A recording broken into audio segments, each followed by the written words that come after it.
found you. I sit and listen to your stories, and you're telling me, please don't worry.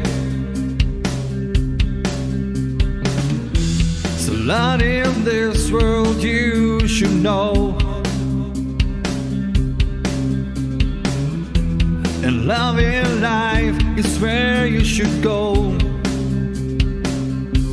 If you're looking for somewhere to go, if you're looking for someone to know, if you're looking for someone to guide you, then loving life will guide you.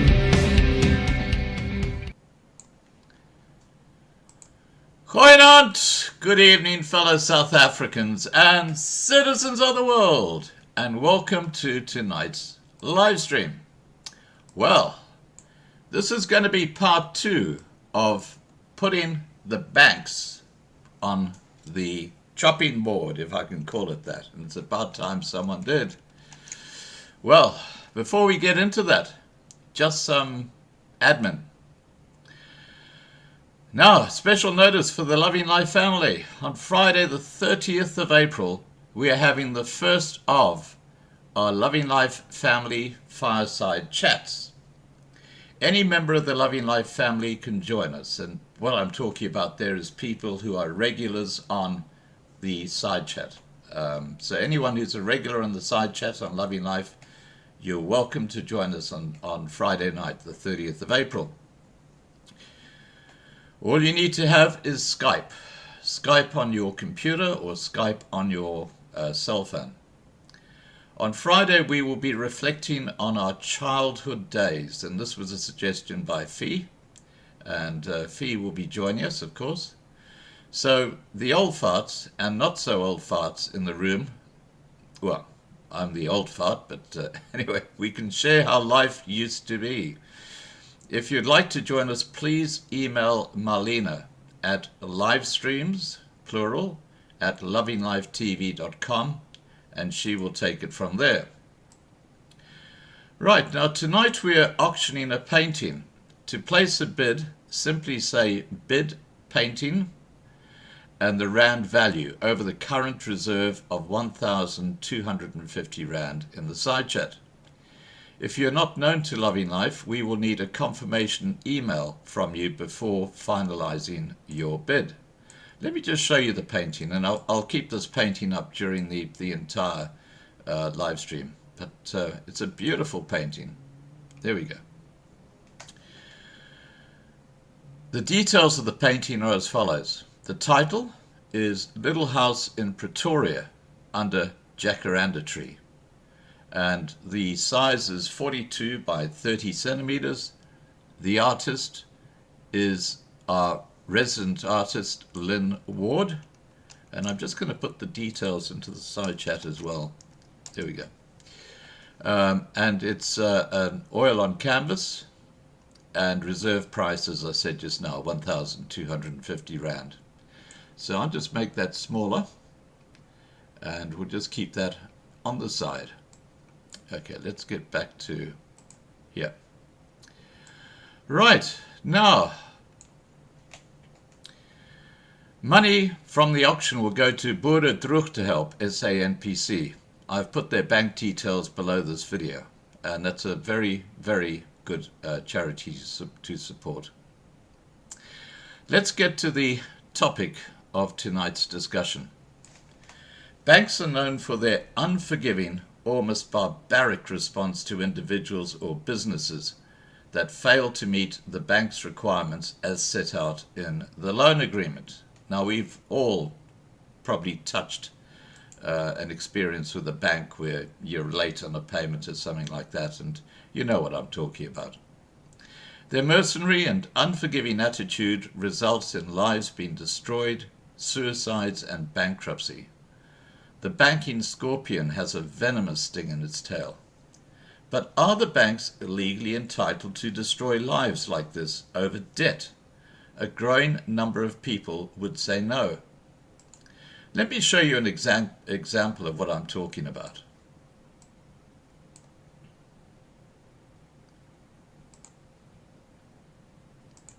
Okay. Just tonight, I received an email link to an auction being held in the Midrand on the 29th of April. Bank repossession and the lives of many being flushed down the toilet. Tonight we're talking to Ben and Lesmari, experts in securitization. I will be taking a back seat much of the time while the experts discuss this subject. And sorry, I'm just getting my ducks in a row here. That's better. Okay. Okay, where are we? So we're going to be discussing the critical subject of loans and securitization in a global nutshell. This is part 2 of our discussion on the subject, and the live stream from Friday night last week is linked in the description below this video. And it's had something like 15,000 views since it went up, because obviously this whole issue with banks foreclosing on houses and taking farms away from farmers and stuff like that is a hugely important subject. In the description below this video, you can get the link, as I mentioned, to the archive video from a few days ago, and you can also get the link to very, very important documents related to the subject. Please remember to subscribe to Loving Life to be kept informed, and to register on lovinglifetv.com and on the forum attached to Loving Life TV. Don't forget to bid on the beautiful painting by Lynn Ward, and to put your questions to our guests in the side chat. Okay, I'll get to our guests Ben and Lesmari on. Here we go.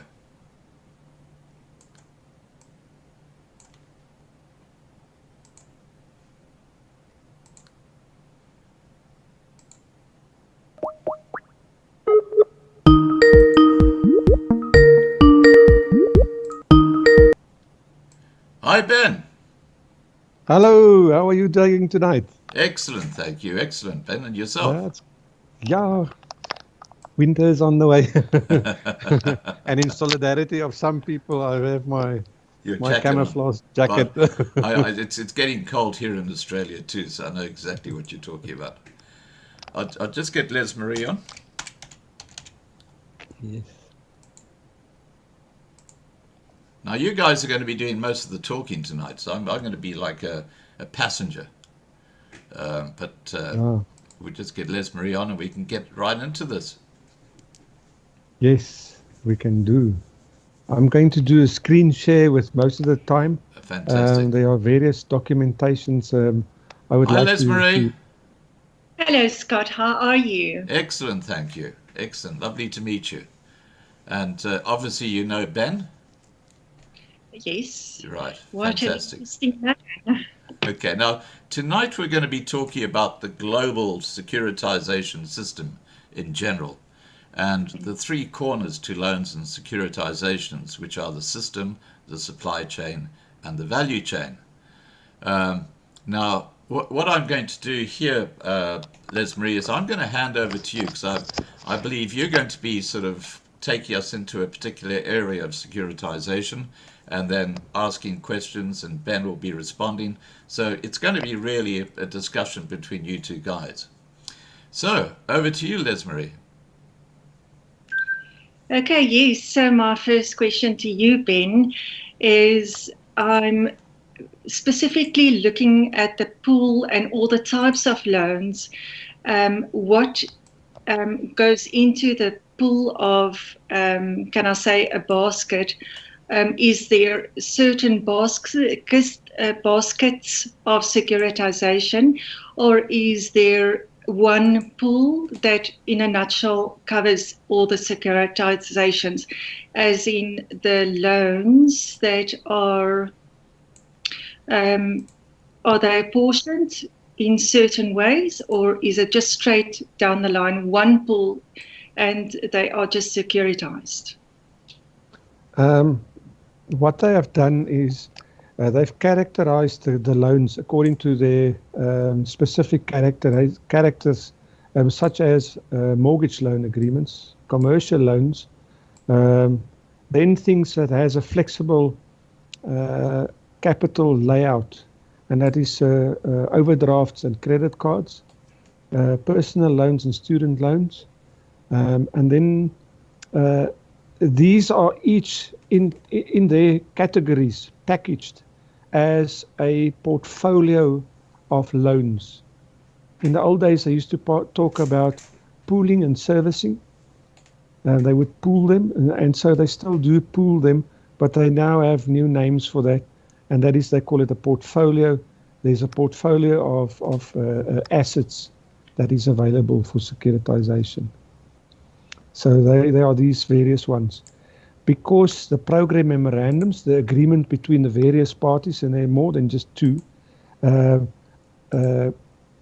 is set out in such a manner that it handles mortgage loans specifically, or credit card debt, overdrafts, and things like that. So they've got specific agreements for them. What we've seen lately is a move towards the single pool, as you would put it, where that they can put in a mortgage loan agreement, a commercial loan, a credit card, a vehicle financing, and they would put them all into one basket. And that is the development happening now.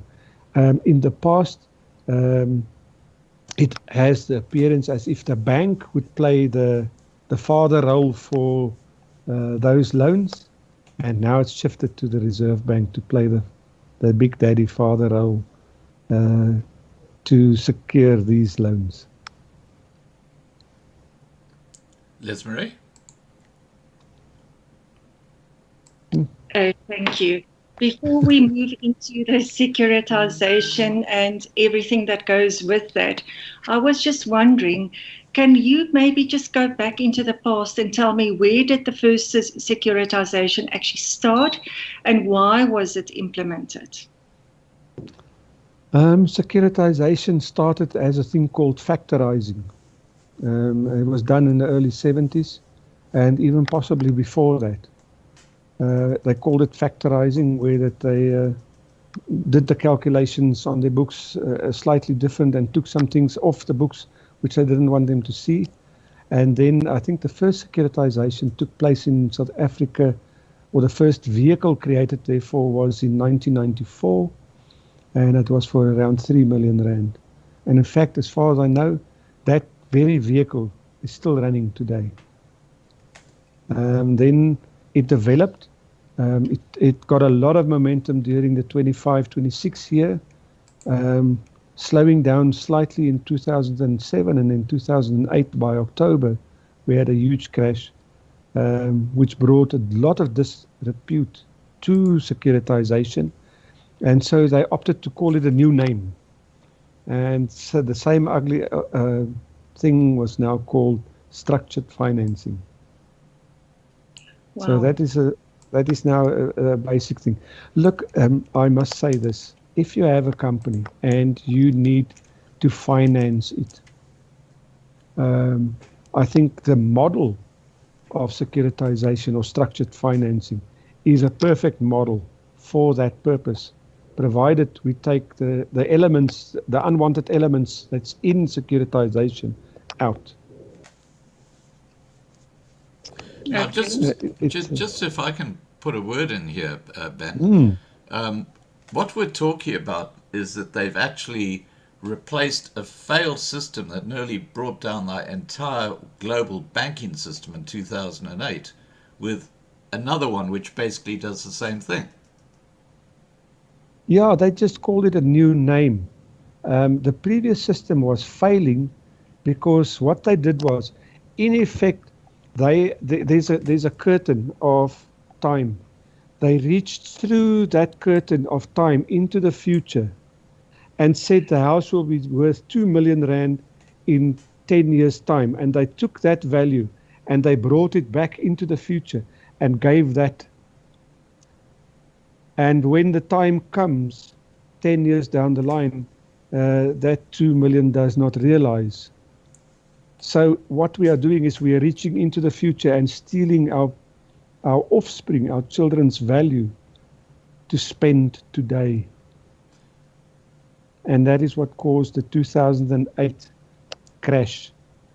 Then they sort of stopped that. They repealed the Glass-Steagall Act in America. Bill Clinton did that specifically for the purpose of reaching into the future to grab that value. They soon found out that that was a very bad thing to do. And so the Reserve Bank came up with more stringent, what appeared to be more stringent regulation of this. And they incorporated it into the banking regulations, Regulation 35, which obligates a bank on a monthly basis to tell the Reserve Bank exactly what was taken off the balance sheet and sold into securitization. And this is all done for profit. Yes. I mean, by the banks. It's not profiting the bank. It's done for certain parties related to a bank and their personal enrichment. Well, in other words, they're going to make more money by doing what they did. What they did. It's burning the candle on both sides. Yeah. There's one specific entity in this chain who is stealing the investors' money and stealing the borrowers' money or payments and siphoning it off to enrich themselves in the name of the bank. And that's the problem, is that you take out a loan with the bank, and the bank doesn't actually hold the debt. It could be a shelf company on Wall Street that actually is funding your debt. It's got nothing to do with the bank that you borrowed from. Yeah, it's an institutionalized investor. That means it's a highly sophisticated investor. It's not your run-of-the-mill investor from the street or someone who has a couple of $1,000 to invest. Yeah. These are institutions that manage, for instance, pension schemes. Institutions that has huge capital management facilities. They have the capital to invest in these kind of things. And they've written the regulation of such nature that it must exclude the average Joe. So you're going to buy blocks of R1 million each, and I think the minimum blocks you can buy is 10 or 100 or something like that. It varies. Some you can buy a single block, others are packaged in packages of 10, and others are packaged in packages of 100. Okay. So you need big money to play in this game. Yeah. So it's a pension funds and stuff. Sorry, Lesmari, back to you. I just wanted to expand on what Ben Yes, said. you're welcome. Go ahead. Lesmari? My question then would be that from a value chain perspective, how would you actually apportion this? Because you get a loan, there is an interest related to that, and when it's securitized, what is the value in that? Because obviously it seems that it can be securitized quite a few times. It's not just a once-off. Am I right? Yes, when we look at the objective of the investor, and that is to, on average, I'm speaking in terms of when the interest rate was around 6%, that investor required about 4% return on investment in a form of interest per annum, which is relatively low, and why the banks go for that route, because it's cheaper to finance loans through securitization than borrowing the money from the Reserve Bank. So to the bank, it's an alternative method of financing the loan department. And then what would happen is on a R1 million home, 4% would equate to around 40,000 Yeah. rand. So if you're paying 10,000, your fourth payment will satisfy the need of the investor. Now, what will the bank do with the other 3 times 4 that's going to come in? If the bank keeps that money in their system, they're going to be forced to pay tax on it. And so the bank would rather collect a service fee by just passing the money through and not have that money in their estate. So when we go look at, and I'll show you guys just now the specific wording that they've used, the bank then sells the same loan to the same guy a second, a third, a fourth, up to 6 times. Oh, no.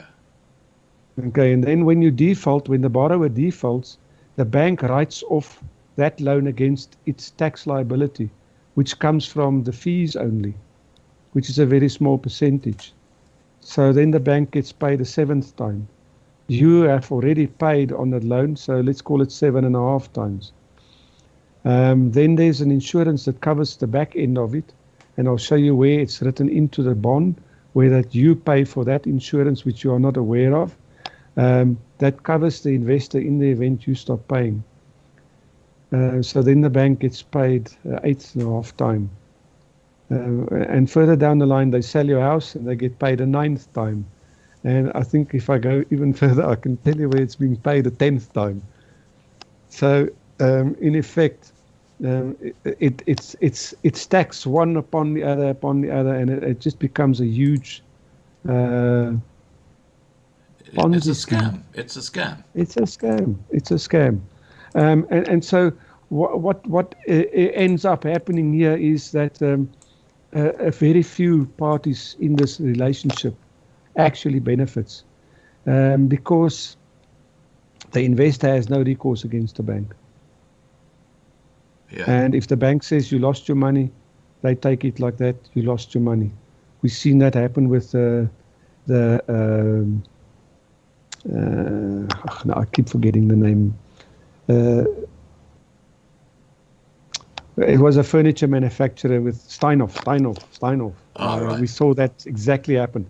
They put 16 billion rand into Steinhoff, these investors, and Steinhoff lost all of it, and the investor had absolutely no recourse. Wow. And that investor could have been a pension fund. In fact, it was a pension fund called the Public Investment Corporation. Oh, why am I surprised? Gosh.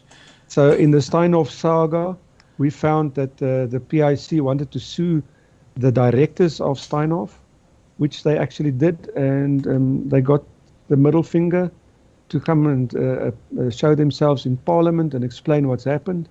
And eventually, I think there was a 200 million rand fine on the director specifically for forging the documents that was published, the financial statements. And with 16 billion in your back pocket, 200 million is nothing to pay.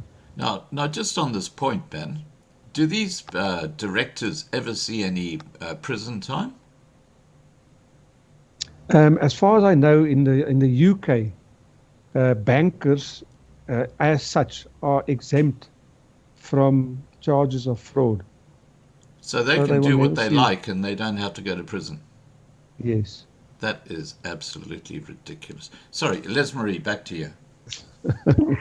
So now my next question, which brings me to what amount, if we're looking at accounting terms, what is the percentage out there that are securitized?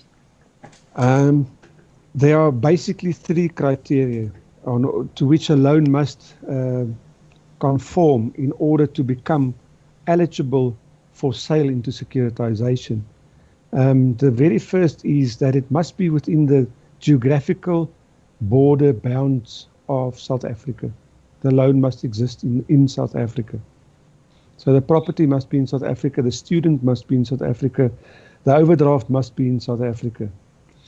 The next criteria is that the loan must be paid at least one payment. At least one payment must be made before it can go into the securitization portfolio. And then the loan must not be more than 1 month in arrears. And they do not count a calendar month, they count 21 days. If you are late on a payment, one payment late by 21 days or more, then you are eligible for foreclosure.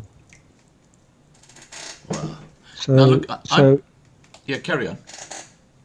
so what happens is those loans that conform to those criteria gets automatically sold into the securitization pool.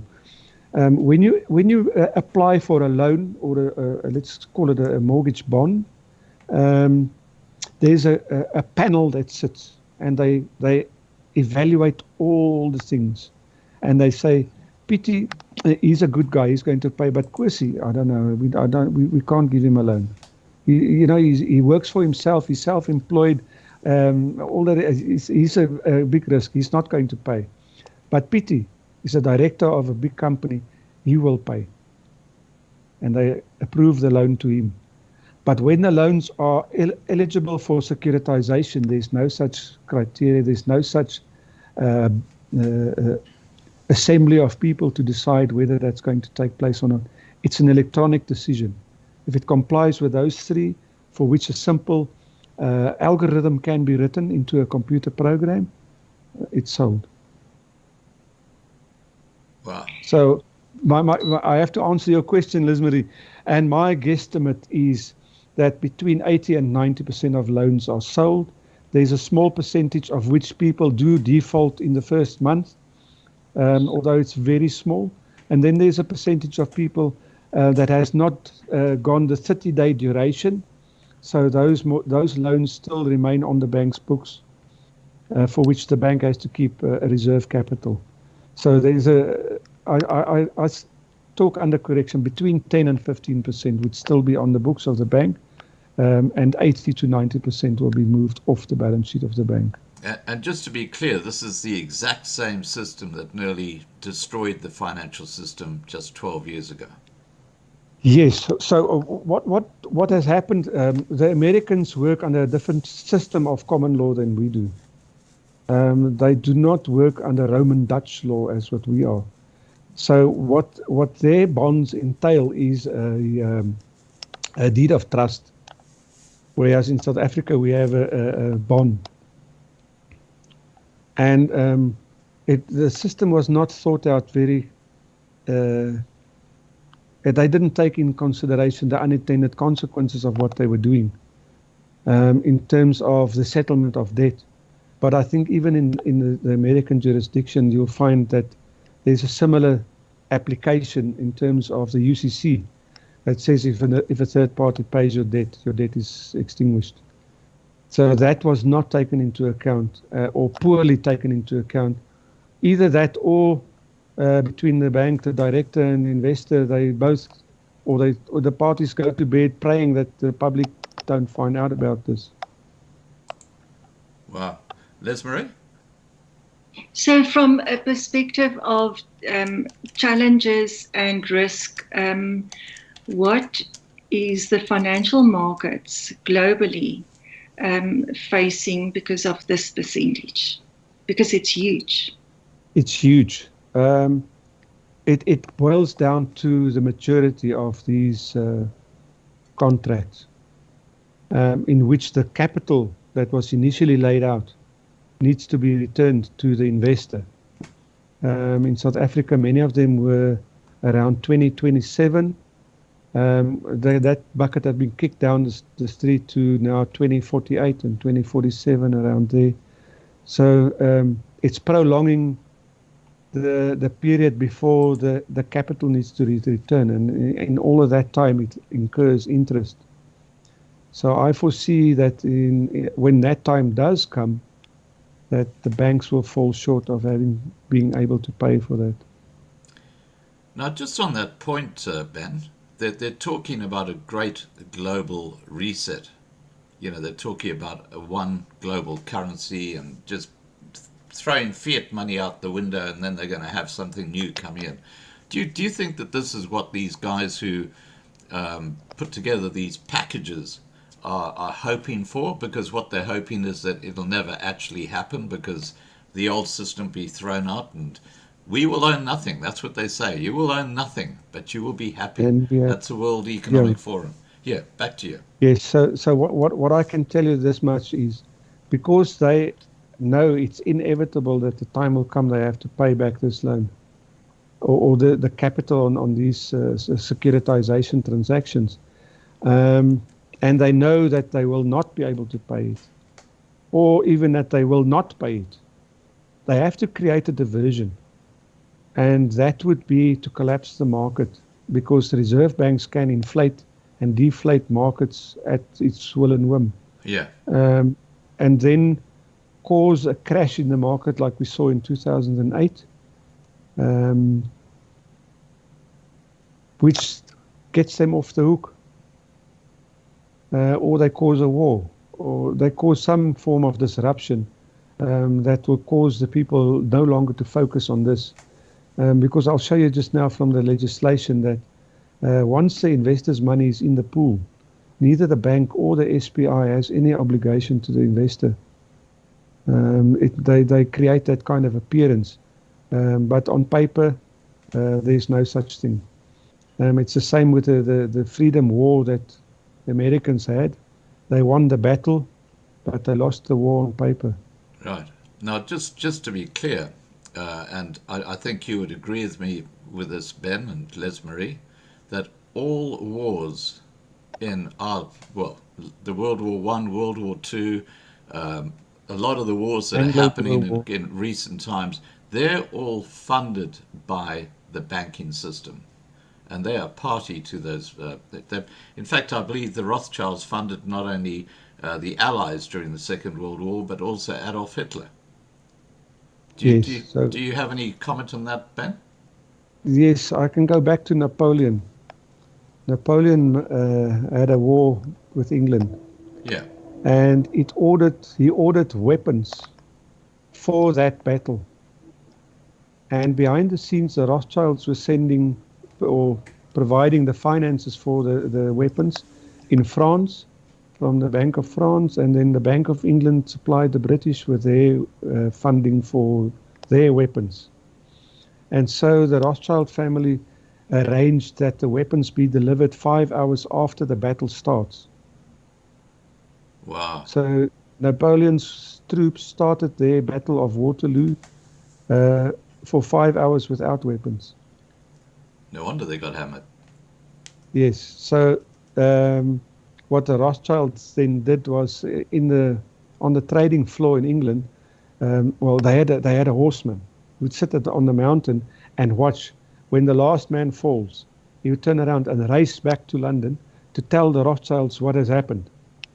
And when the news came in that the British had won, the Rothschild family, or Nathan Rothschild at that point, I think it was, he went on the trading floor and he started selling his government bonds, which gives the impression that Britain has lost the war. Right. And so everybody else started selling their bonds as well. So someone must buy these bonds that sold. So the Rothschilds sent his minion around the back to buy all these bonds. And the more bonds that came on the market, the cheaper they became. And so he bought the whole Bank of England in one day for pennies on a pound. Wow. And became the banker of the British Crown. Okay. Yeah. And so we saw the same thing happen with the American Freedom War, and we saw the same thing happen in the Anglo-Boer War, where the Bundesbank was supplied with money from the Rothschilds, and the Bank of England was supplied with money from the Rothschilds to finance both sides of the war. So it doesn't matter which one wins. Yeah. Now, I think it was the Rothschild who famously said, I don't care who the government are. If I control the money, then I control them. Yeah, if I control the money supply, I don't care who makes the laws. Yeah. Because I can buy them, because I issue the money. Exactly. And for so long as I issue the money, I'm in control of the money and I can issue as much as I like. And even some for myself. Yeah, well. Now, Lesmari, back to you. Yes, so without further ado, I'd like to understand from a strategic position, what is the flow of products or services, the flow of funds, the value stream that is, as well as the opportunities resultant from these loans, What can you maybe just give us a guideline on from start to finish how this occurs? Thank you. Okay, no, that's a pleasure. Um, the product flow does not start with the borrower taking a loan. The product flow starts with the special purpose institution related to the bank issuing a note to an investor for it to obtain the capital with which to purchase loans from the bank. So in effect, they sell something they don't have, and the investor gives them a period of grace, 6, 8, 12, 18 months, in which to satisfy what they have put on the table. So we can see it as a container, and then the investor would fill the container with water, its capital. And so the SPI has to find loans, see them as stones, to throw into the bucket so that the water can overflow into the bank, to go to the seller of the house, not the borrower. They never give anything to the borrower, they give it to the seller of the house.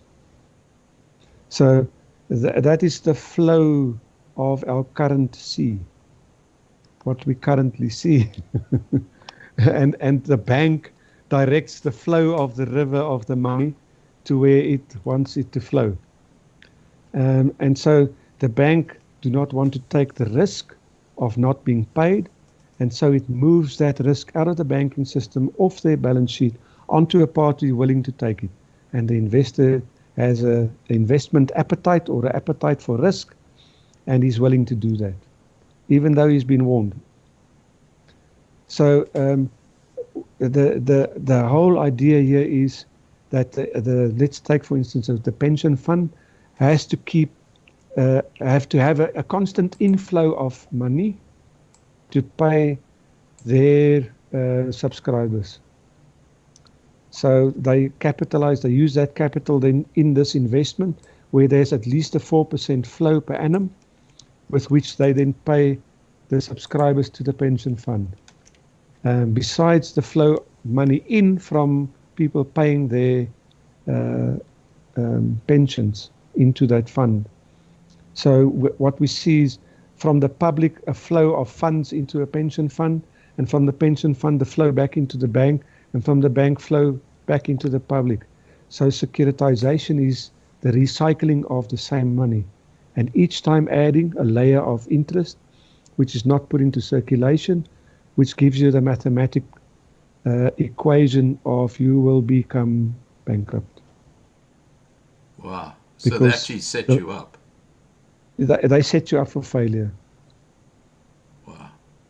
Yeah, because that interest that comes out of the system is actually coming out of the cash flow. So there's less money around, isn't there?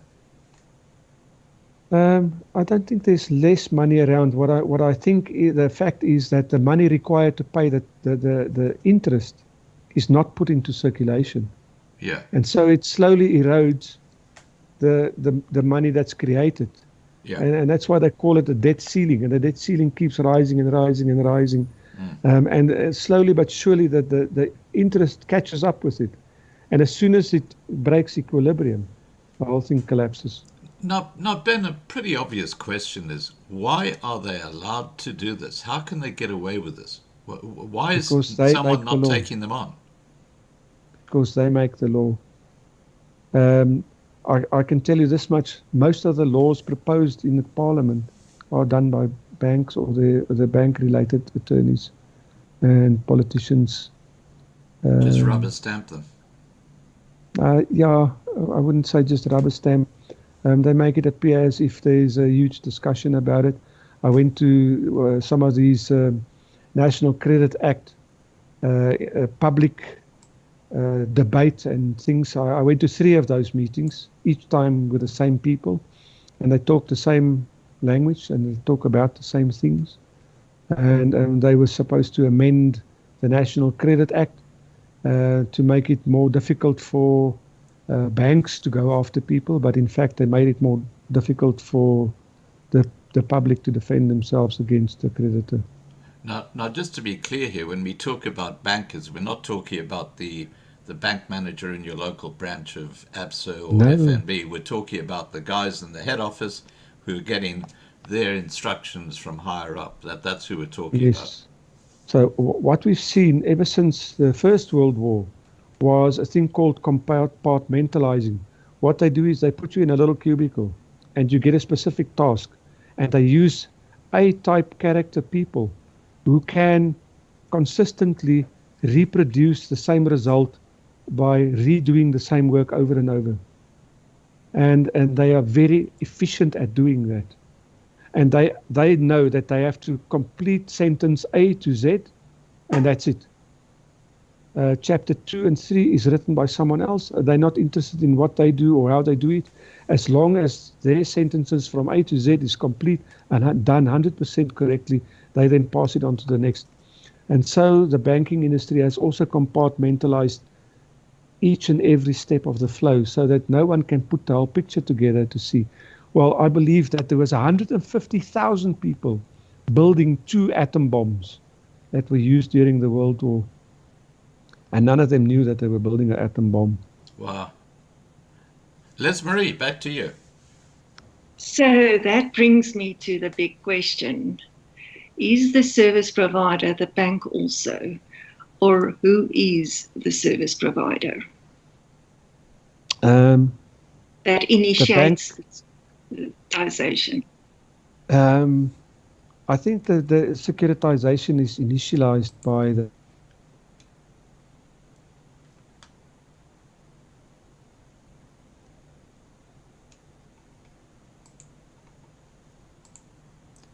Oh, we seem to have lost Ben. Oh, his power's gone out. Oh dear. Yes. Yeah. Okay. Guys, what's happened is you can actually see the image on the screen. Ben's had a what's it called? A load shedding. And you can actually see the image. There you go. He's it's all died up. I don't know if he's got a generator, but let's just discuss this because he's back. Hello. Hi, you're back, Ben. What happened? Yes. You had I your think power's we've got gone load out. shedding. It's just gone off, and I don't know if there's enough light Yeah, no, that's for you great. to see me. Let me put a phone there and see. We're so pleased to have you back. Carry on, I Ben. don't know if this is deliberate or whether it's It's probably the banks. Nonetheless. Yeah. I'd say it's the banks working in the background. someone pulled the plug. You wanted to know the question of who initiates this thing, and I think it starts from the investor who has capital he doesn't know what to do with. I mean, if I look at the PIC, every month there's millions and millions flowing into it from the contributors to the pension fund, and they don't know what to do with it. And they don't know where to invest this. And that is why they've even gone to the extent that they started purchasing portions of the bank. You'll see that, for instance, the PIC bought about 25% of Absa Bank to try and negate the losses they foresee in the future due to the bank not being able to pay back the capital. Wow. Oh, thank you. God, let there be light. I have someone assisting me. Okay, so Back to you, Lesmari. So my question then would be, let's look at another corner. The bottom of the pyramid is the man in the street. He wants to buy a house. He earns a salary and he walks into the bank and he gets a loan.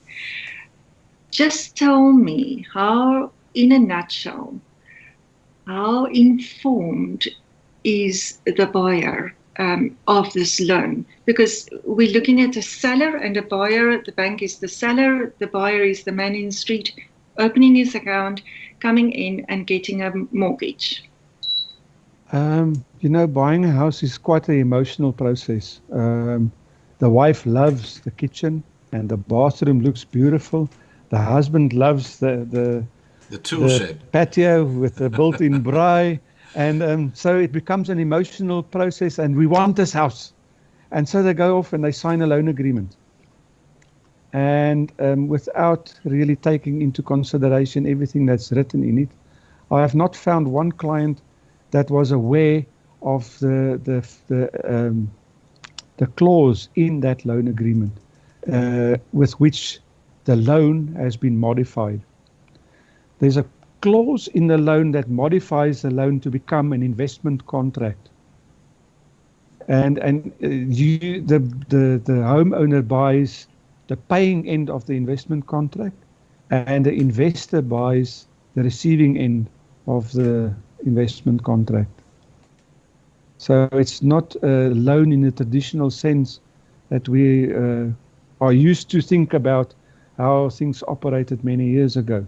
The economy we grew up in no longer exists, and it doesn't function that way either anymore. So I've not found one of the clients I've spoken to, a bank clients that I've spoken to, who was aware of this specific clause. And I think I'm going to try and share my screen so that I can point this out and show you exactly what it entails. Let's see if I go there. I can.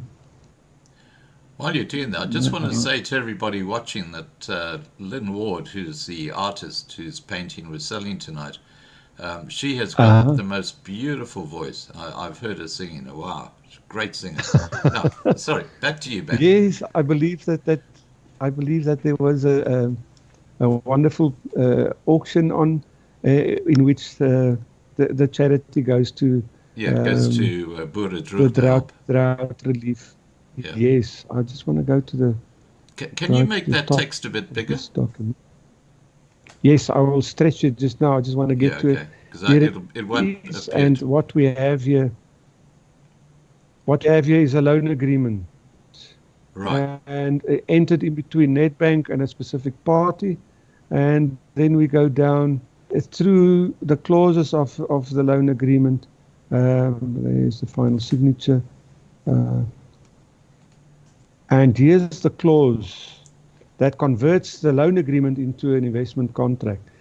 It says Nedbank has the right at any time from time to time, without consent of the client, to cede, assign, transfer all or any of its rights, title and interest in this loan agreement and or the mortgage bond, as well as any other security of whatsoever nature held by Nedbank in respect of the indebtedness of the client in terms of this agreement, and to and in favor of a third party or parties, whether natural, juristic, or any other kind of nature. The aforesaid right includes the right to delegate any obligation in terms of this agreement and or the mortgage bond or other security mutuus standis, as it finds well for themselves, to the extent that any cession, assignment, transfer, or delegation of the aforementioned constitutes or results in the splitting of claims that require the consent of the client, and the client hereby consents thereto. Now, I guarantee you that no one in the general public will ever in its life be able to explain and lay out what is written there. Wow. I don't think the bank manager would know. No, and yet in terms of a National Credit Act, it says that they did explain to you and you were well aware of each and every clause in this loan and that you agreed to all of that. Now, I doubt even if the conveyance or the lawyer for the bank who's acting as a conveyance can decipher this lot. Wow, that is shocking. It's not only in the loan agreement, it's in the bond as well. Yeah. So I'll show you the same clause is contained in the bond. Let's go down faster there. We've got a bond here. Here is a sectional covering mortgage bond, hypothecating. So we go down to the same clause in it. It's in the annexures. Let's see if I go down some more. And here we have the very same thing in the mortgage bond. The mortgagee which is the bank, has the right at any time from time to time without consent of the mortgagor to see the sign, transfer all or any of its rights, title, interest in this bond to and in favor of any third parties, whether natural, juristic, or any other kind. So in essence, what we see here is you give them the power of attorney to convert this loan agreement into an investment contract and sell the loan. Because when we go look at the law, what the law says about the transfer, there's a main thing they call the transfer, cede, assign, and transfer all of its rights. When we go to the legislation, and I'm going to go straight into the legislation here, let me just show you the opening remarks of now it. this document is actually linked below this video, so you can actually pull up this PDF and look at it for yourself. Yes, yes. So this is the Reserve Bank Act in terms of the Banks Act of 1990. They did a nice thing in 1990. They took out the definition of a banker. A banker is he who keeps a bank. But nonetheless, they removed that definition from the Banks Act. Well, it wasn't called the Banks Act. It was called the Deposit-Taking Institutions Act before 1990. So it only became the Banks Act in 1990. And here we have Mr. Errol Mabel Kruger as a registrar of banks, and he's issuing this in terms of the Banks Act. And it says in here that this schedule is an activity that does not fall within the meaning of the business of a bank. So it's a bank doing business, not of a bank, for which they have created then a special purpose institution. And the main driving factor behind the banks doing this is because they don't pay tax. Yeah, you'll notice when you get your bank statement that no tax is levied on the capital being repaid by the borrower. So there's what they call service fees, and on those service fees there's tax charged and tax levied on that by the bank. So immediately you can see that the bank is not the final beneficiary of the flow of the capital. Because if the bank was receiving that money, it means it's like an income. They would have to pay income tax called company tax. So they're not paying company tax on that, so they are not the final beneficiary.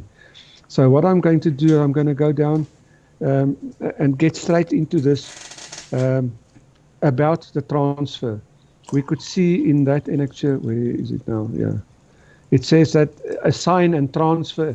So they put these other words in here ambiguously to make it look like it's a really important thing that they are saying. But when we go here and we see the word transfer in relation to the traditional securitization scheme, it means the sale and transfer of assets. So when I sell a commodity, I have to deliver it. So they transfer. And the loan agreement now becomes the asset that is sold and transferred. And so the instrument is going to move from one party to another. Then they talk about the underlying asset and the underlying transaction. Then, just so I'm clear, that this same system applies to credit card loans, personal loan, car loans, etc., doesn't it? All of them. The whole lot. Now, the special purpose institution. Maybe let's quickly have a look at the. I'm digressing a little, but yeah. Let's just have a quick look at what is a special purpose institution. Means a company or a trust. Insolvency remote. Incorporated and created for the use solely for the purpose of implementation and operation of traditional or synthetic securitization scheme. So there comes so securitization. That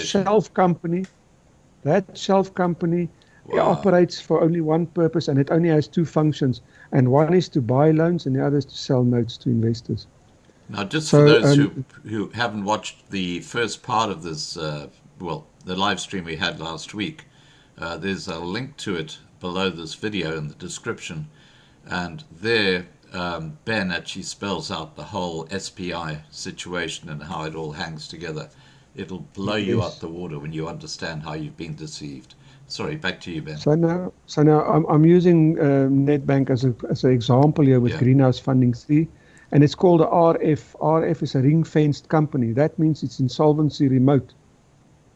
This was in 2016 when they appeared. The company's tribunal brought them to court to say that they must have an ethics committee, and so they laid out to the Ben, tribunal Ben, can you that just they click don't. Ben, can you just click the little X on my little icon at the bottom of the page in the middle, just to get rid of that little, Okay. yeah, just click that. Okay, That's there we better. go. There we go, yeah. That's it. All right.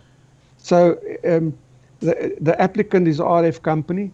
For the activities is restricted, and it's a memorandum of incorporation, and it's restricted business. So they're saying, look, we don't really play a big role in the environment outside, and so we don't need staff.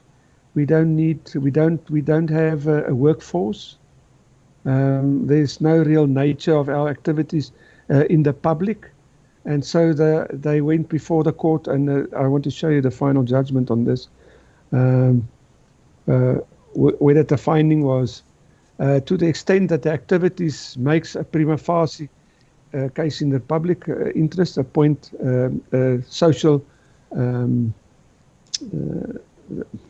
ethics committee, so they don't need to apply that to them. So the application for the order for the exemption from the requirement to appoint a social ethics committee is therefore refused. It was not granted, it was refused. They nevertheless continue without having an ethics committee. Now, there's that no went against the bank, did it? Yeah, this was against, well, not the bank, against the special purpose institution. Right. Because they are not registered, well, at that point they were not registered with the National Credit Regulator as someone who takes deposits from the public. Okay, now just so I look, this is quite confusing. So even though the bank has lost, and let's say it's a house with a mortgage of R1 million on it, and the courts say, no, bank, sorry, this guy doesn't have to pay the R1 million because he screwed up with the SPI and all this sort of stuff. The bank, in effect, doesn't lose a cent because that R1 million came from a third-party investor who's got no right to sue the person who was in default with the bank. Yeah. So let me explain that for you in terms of the legislation. So when we look at the legislation, we see here there's a definition of a traditional securitization scheme. And it says there's a special purpose institution, a ring-fenced insolvency remote company that issue commercial papers to investors, uses the proceeds from such primarily to obtain investment in assets, in other words, buying loan agreements, and making payments primarily in respect of the papers or the notes issued to investors. So they're going to pay the investor. And they're going to play the secondary role by paying themselves for a certain service, which payments are made from the cash flows arising from the proceeds derived from the assets transferred. In other words, the borrower's payment on the house each month is going to pass through the bank to the SPI and to the investor. Right. So that's the small description of what securitization is, and it's in the law. So there's no thumb sucking about what it is. The transfer means the sale and transfer of the asset. And then the nitty-gritty I want to get to is the SPI. The transactions will only be directly involved in two transactions, and that is to sell notes to investors and to buy mortgage loans from the bank. The traditional securitization, they say normally, is there times when it doesn't normally happen, but is likely to involve legal and economic transfer of assets. That's the buying of the mortgage loan agreement. And then the legal assets legally and economically acquired. The second one is buying the loan, and the first one is actually selling the note to the investor. A special purpose institution that issues commercial papers are claims against the assets. In other words, they create a derivative from the loan agreement. They cut out the line that says you're going to pay for 700 months, R1,000 each month. And they sell that as a note to the investor, called a commercial paper. And then these commercial papers are in 3 grades. There's a senior, a junior, and a preferential share. So it says that the junior or subordinated risk positions absorb losses, and there's a potential risk for loss for the investors, primarily depending on the performance of the underlying assets. In other words, they're saying if the borrower doesn't pay, the investor is going to take the loss. Right. It says then that there will tend to be substantially higher loss severity for the lower rated tranches of investors in junior tranches will suffer a total loss before investors in more senior tranches incur any loss. So the investor knows exactly the risk here, yet they have the risk appetite to invest in these things. And that's where things went unstuck in 2008. Yeah, it went, let's call it that. It got unstuck that way in 2008. But what is occurring here in South Africa is a slightly different thing, because we're not under American common law. We are under the jurisprudence and the proven Roman Dutch law. And that's the problem for the banks, because the system they've copied here doesn't work under the law. They didn't take into account the unintended consequences thereof. So what happens is, when a bank then transfers these special purpose institutions, or when they transfer the loan to the SPI, they may be allowed to exclude from the calculation required for the capital reserve funds.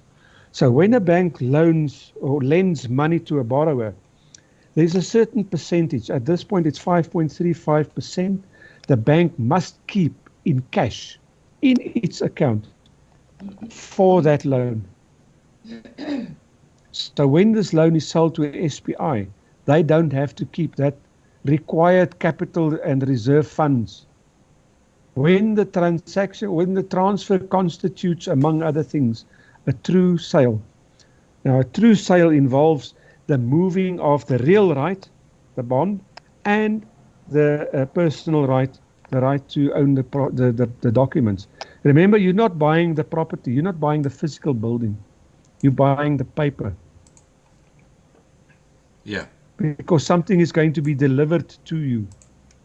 When we remove the liver of an animal, he's going to die. It's delivering. We talk about deboning certain pieces of meat for certain purposes. So also we have a thing called deliver, but let's not go there right now. The transfer of the assets and of the acquisition by a special purpose institution, the transferor, the bank, shall totally divest the transferring institution of all rights and obligations originating under the transaction and all risks in connection with the asset transfer. The loan agreement moves out of the estate of the bank. The bank is no longer the final beneficiary of any of the borrower's payments. And the risk was removed out of the banking industry. And it will tell you now here, it says when a bank wishes to act in a secondary role, meaning to become also an investor by buying the preferential shares in the owner trust, a significant amount of the credit risk associated with the assets transferred to the SPI. So there's risk transferred to the SPI, and the SPI is now going to transfer that risk, shall be transferred to third parties, the investor. Right. So neither the SPI nor the bank carries any risk of loss. Then we go further. They get the bank has to get, shall obtain from an independent qualified legal counsel, which opinion shall confirm that the bank complies with the requirements specified. So when they transfer this, the bank gets a legal opinion to state that it is no longer involved with that loan in any way, shape or form. Now that begs the question, if they're no longer involved in that loan in any way, how can they then foreclose on someone? Because they're not involved in the loan in any way. They're not involved, but the people don't know about it. But And yeah, the judge but is not there legally, to because of assist what them. they're saying here, the banks are actually taking people for a ride, aren't they? In fact, what we've seen is that it's not the bank taking you for a ride. They sell the debt book to an attorney who's going to act in the name of the bank as if it's representing the bank, but it actually represents itself. Okay. Because they bought the debt book. Whatever they in becomes their property. So lawyers and attorneys they refer to it as wealth creation. They create their own wealth by buying the debt book and collecting it. So they would pay 10 cents in a rand for the debt book, and then they collect the full amount. But Assisted as you by the said, bank. because of the type of law you have in South Africa, they've fallen on their big fat asses because it's illegal what they're doing. Yeah. So the foreclosure is illegal. Securitization is not illegal. Yeah. Irrespective of retaining any servicing rights. Now, the servicing rights, many people have gone to court to argue to say that the bank doesn't have locus standi. I didn't sign an agreement with the SPI and all these kind of things. Yeah. Well, there's agreements in place that provides the bank with a locus standi to sue. So even though the loan was moved to someone else, that right was ceded back, and that is why they require your consent. So the SPI ceded a certain right back to the bank, and that is the right to foreclose. But the foreclosure itself is illegal, and here's the reason why I say that. Neither the special purpose institution nor any of its creditors, the investor, shall have a right of recourse against a bank in respect of costs, expenses, or losses incurred. This is the ultimate piece of law. I've never seen something so incredible, because this says that once the loan is sold, the bank cannot suffer a loss. It cannot prove a loss.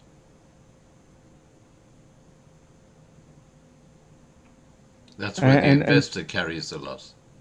That's where the investor carries the loss. Now, neither the SPI nor the creditor, the investor, has a right of recourse against the bank. And the borrower is behind the bank. Remember last time I said there's four parties. There's an investor, the SPI, a bank, and a borrower. The borrower is behind the bank. So when there is no action against the bank, there cannot be action against the borrower, because of the flow of things.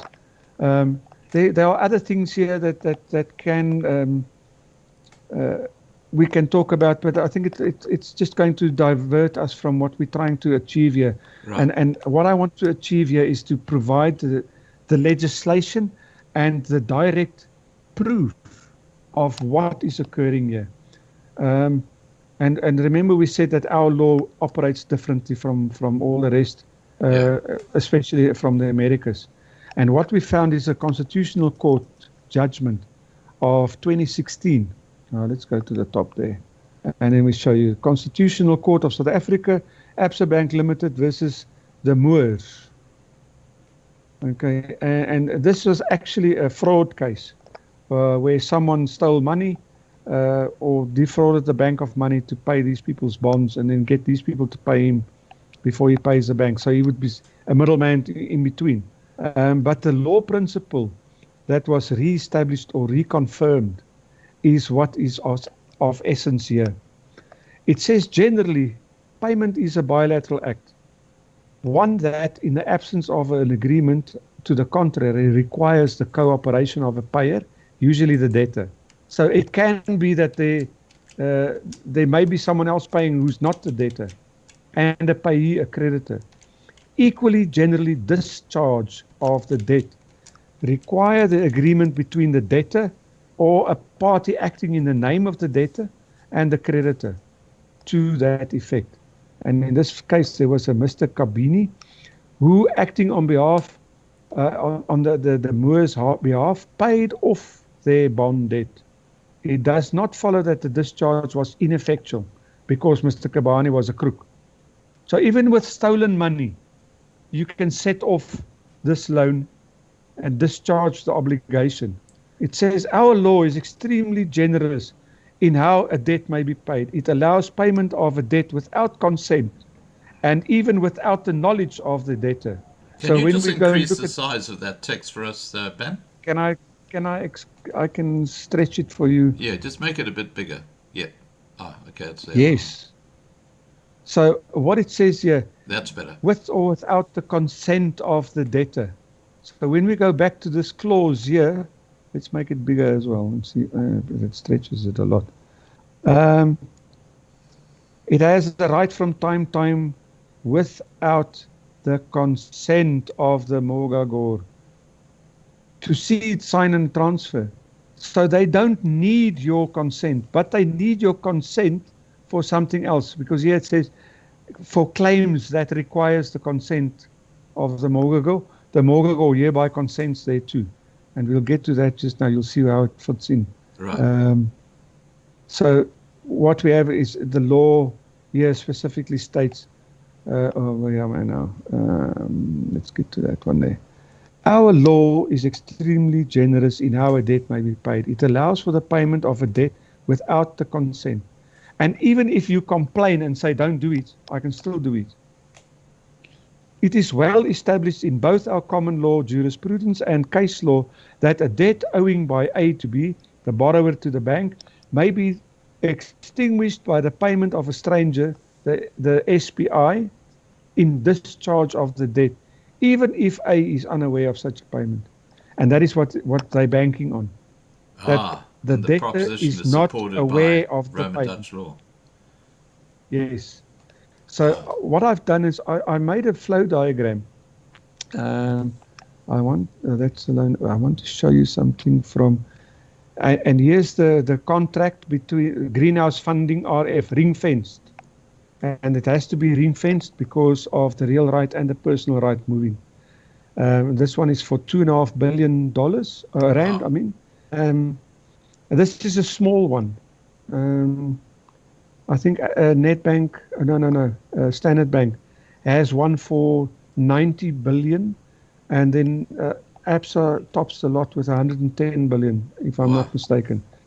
Now, if this was 1 million rand home loans, it means 2,155 1 million rand home loans. Wow. That's a lot of money. And we see the attorneys that was drafting this document. Greenhouse Funding Incorporated, mortgages, residential mortgage-backed securities program. The issuer, and who's the issuer? The issuer is Greenhouse Funding, and the arranger, dealer, debtor, sponsor. Can you now see how many roles the bank is playing? Arranger, dealer, debt sponsor, and there's a few more to come. Debt sponsor. That's a new word. I've never heard that before. Yeah. Jeez. The issuer, and in this case it's Greenhouse Funding, shall complete and assign applicable pricing supplement as described in the program memorandum. Now the pricing supplement is a reissue of the same thing, because as people sell houses and new one gets sold to new borrowers, and the borrower fall out by selling, they constantly add to the flow of this whole thing. So as they fall off the one end, they add more on the other end to keep the process going. This program has been registered with the JSE. Let's see if we can make it bigger. There we go. The program has been registered with the JSE. The notes may be issued on a continuous basis. Now this note is the derivative that is sold by dealers appointed by the issuer. They sell them to these institutionalized investors. The notes will be the obligation solely of Greenhouse Funding. The notes will not be the obligation or responsibility or guaranteed by Nedbank. Nedbank is completely out of the picture. Right. You do not owe Nedbank money. Wow. That's the bottom line. And this is all going on behind the scenes, and borrowers don't know this. Yes, they've got no inkling about it. But that's, so here's the structure. That's fraud, really, isn't it? No. But, I mean, they're doing this without telling their clients what they're doing. I mean, that to me, or if Yes. it's not fraud, it's deceit. It is well established in both our common law jurisprudence, case law, that a debt owing by A to B may be extinguished by the payment of stranger Yeah. B in discharge of the debt of the payment. No, This proportion is supported.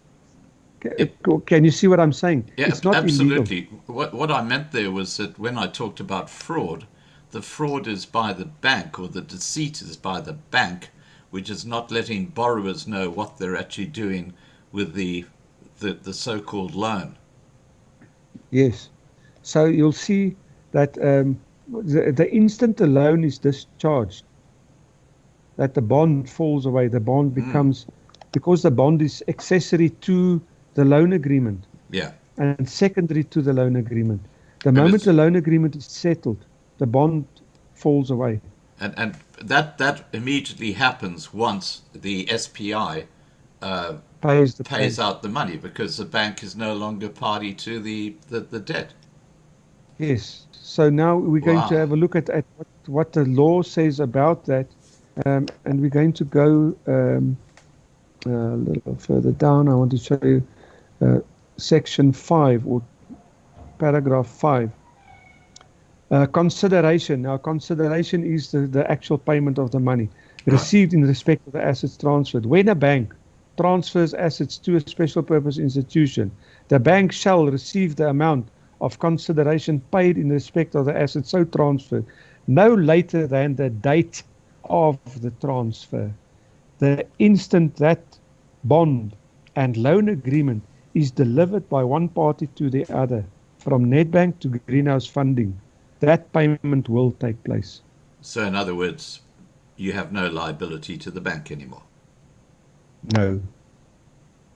Now, this is where they rely on this whole instance where that they don't need to inform you, Yeah. even without the knowledge of the debtor Wow. and This is without the dynamite. consent. This means So the Roman, let me just take a hypothetical situation, Ben. Let's say I've got a loan in Sandton for 2 million rand. I can literally walk into the bank and say, look, you guys haven't loaned me the money. I'm not going to pay any more payments to you. Goodbye. And basically the bank are stuck. Well, they're not stuck because they're not party to the loan anymore. they're not party to the loan anymore, but it's not that simple. I honestly wish it was that simple as you describe it. It's really not that simple because of the other contracts related to this specific document, and you'll see the parties that's involved here at the moment. So what we have is a Nedbank retailer. Right. They originate loans. They get the borrower to take out a loan. Right. Those loans are then sold to Greenhouse Funding over here, Yeah. who is called the issuer. So that one is called the originator, Nedbank, Yeah. and the issuer is called the Greenhouse Funding because they issue notes to note holders or investors. And the proceeds from those are used by the SPI to pay Nedbank for those loans. Right.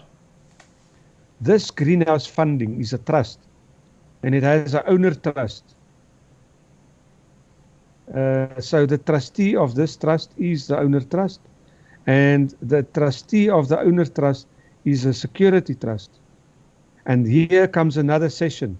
They're going to cede your mortgage bond to the security SPI or SPV, special purpose vehicle, who's going to convert your mortgage bond into a guarantee.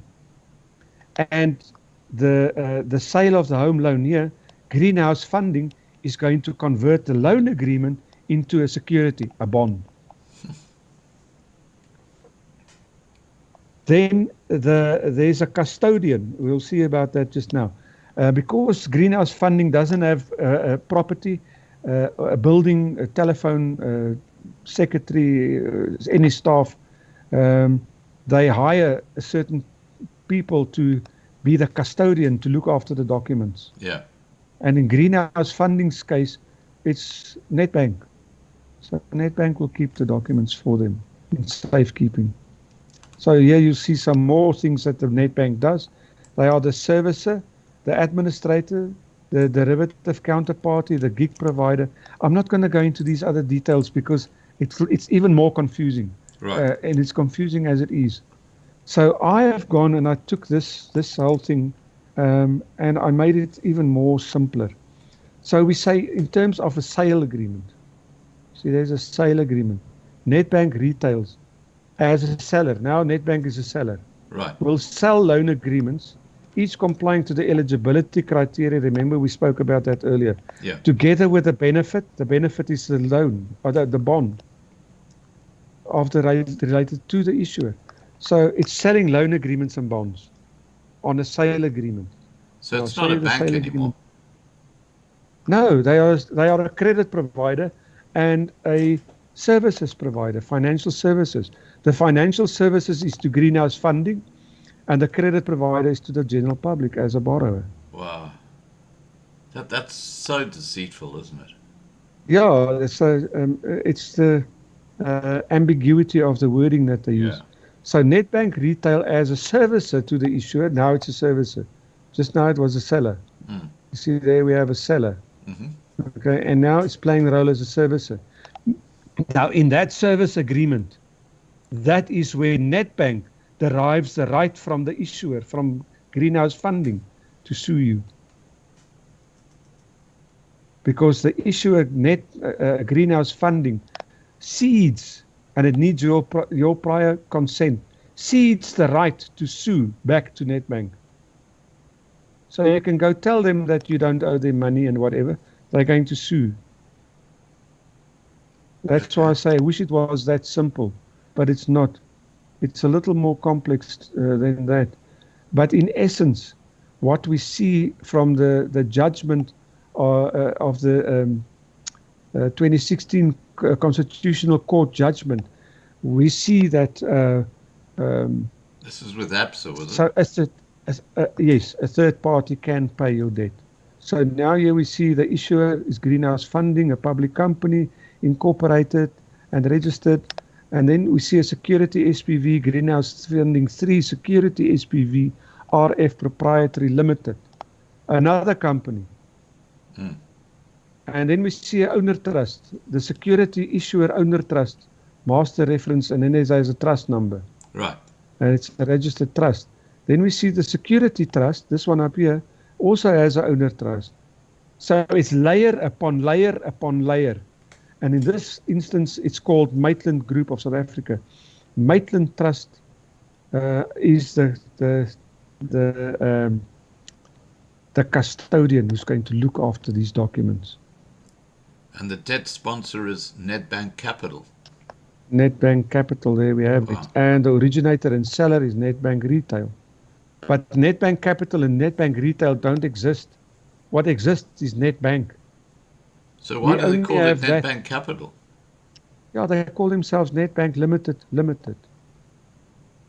I went and I did a research on the company registrations, and I couldn't find Nedbank Limited. Nedbank Limited doesn't exist. Nedbank Capital doesn't exist.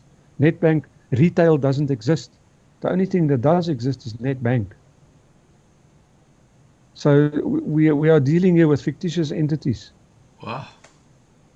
And here again, there is a servicer. In accordance with the servicing agreement. You see, there comes in the servicing agreement. So those agreements are incorporated into this agreement by reference. And then we have a safe custody settlement agent, Nedbank again.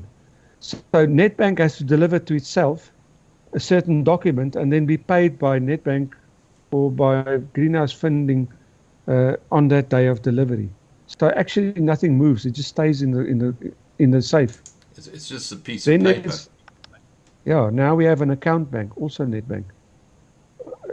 It appears to me that Nedbank's doing business with itself. Yeah, that wouldn't surprise me. And then there's a listing. The program is well listed with the JSE. But what I want to get to is the and they take into account all the taxing and things. So here's the pro forma that they sign each year as a renewal of the whole process. Okay, and here specifically it says how the SPI will use the proceeds, and that we not see that's the same from the legislation here. Let's go back up there. They fall well within the definition of that.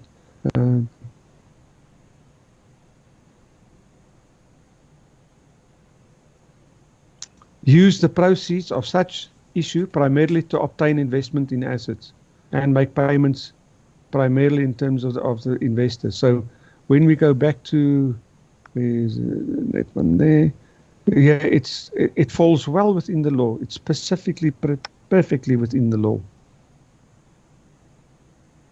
So that they have these various tranches that can absorb losses. So I want to go down further.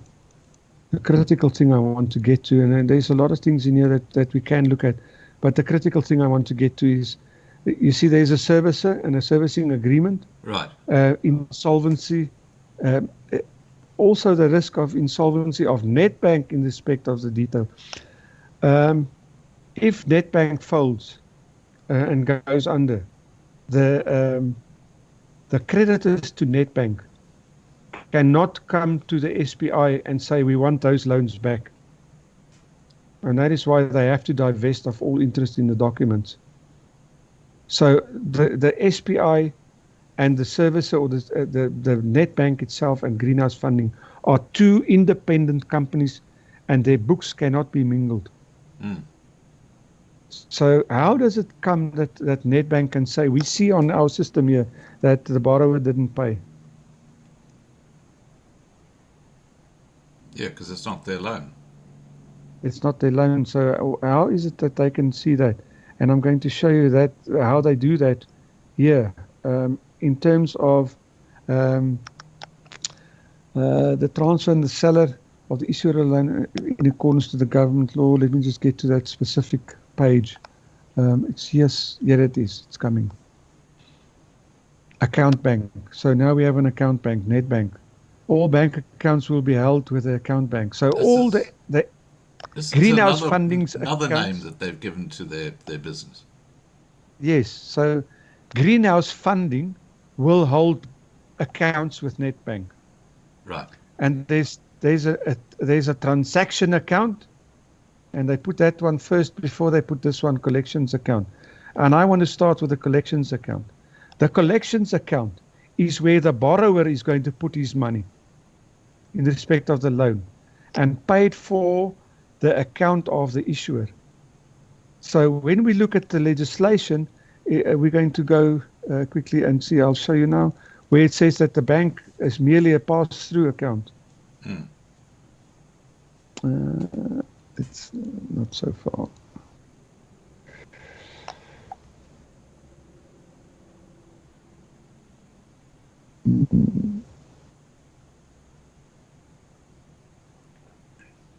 Shucks. I'm under pressure to make it quicker. So take your time. I'm falling. Take your time. That's fine. Yeah, it says here, when payments in respect of the assets is transferred are routed through the agency of a bank, neither the said institution, the bank, or any of its associated companies shall be under any obligation to remit funds to the special purpose institution unless and until the payments are actually received from the obligor. Now, the obligor is the person who owes the money, is that right? The borrower. The borrower, yeah, okay. Yeah, the borrower is the obligor. So this says to me that the bank does not pay any money to the SPI or the investor unless the borrower pays. Right. Which means they will never pay the SPI or the investor on your behalf and then claim the money from you. Right. So what I've done is I've gone and I made a diagram, a flow diagram in terms of the law. And I start right at the top with the first one from the legislation. Can we expand that a bit? Okay, I'm going to do that for you. Let me just get here to the...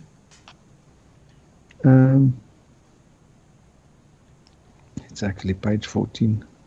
So here we come. It says, is likely to involve the legal and economic transfer of assets. So when I go and look at the diagram, Yeah. and I'm going to do that, what we see is it starts here with the issuance of a note to an investor. Right. Okay. I We're see that. That's critically 1A. aware of the risk. That's 1A. And Yeah. when we go to the legislation, it's 4.1A. And Right. it comes in here. So the investor is totally aware of the risk, and the money flows from the investor to the SPI. Right. So after the SPI buys or purchases the loan from the bank, while the borrower had a loan agreement with the bank, there was a debt. After the sale thereof to the SPI, the only thing that remains is an obligation. It's no longer a debt. Right. And when we look at the law of obligations, you only have an obligation if you say you have an obligation. If you say you don't have an obligation. So what has happened here is the investor discharged your obligation when the money came into the SPI in terms of our legislation here. He goes on to describe it even better. He said that the debt paid by a third party in the name of the debtor extinguishes the debt even when the payment is unauthorized, or even if the debtor opposes it. The debtor is discharged willy-nilly. I love the word of willy-nilly. So what we see in the diagram here is the obligation was discharged over here. And that's the obligation by the borrower. By a borrower to the SPI, because the SPI bought the loan agreement. Yeah. So which means that the bank has been paid out. Yes. So the investor settled your debt with the SPI, Yeah. and the SPI settled your debt with the bank. Yeah. And that's where the problem is for the banks now.